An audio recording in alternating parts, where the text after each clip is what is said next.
తెలంగాణ సచివాలయం ముంగడ దేశ మాజీ ప్రధాని రాజీవ్ గాంధీ సారు బొమ్మ పెడుతురట. కారు పార్టీ ఏలువడిలా కేసీఆర్ సారు సెక్రటేరియట్ పక్కపొంటి అంబేద్కర్ సారు విగ్రహం నిలబెట్టిండు.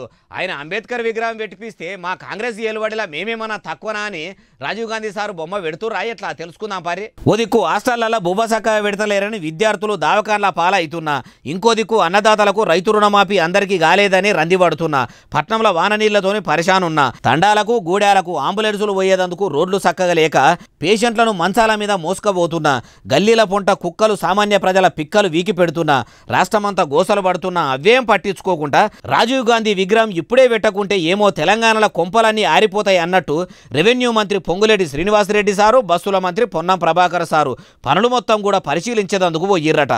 పనులు బిరబిర కావాలని ఆఫీసర్లకు ఆర్డర్ వేసిర్రట.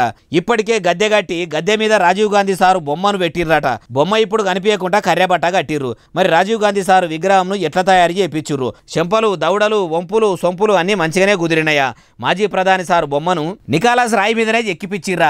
ఇందిరామ రాజ్యంలో సారు బొమ్మ ఎప్పుడు కూడా ఊసిపోకుండా బందోబస్తు ఉండాలని ఇనుముతోని చేపిచ్చిర్రా?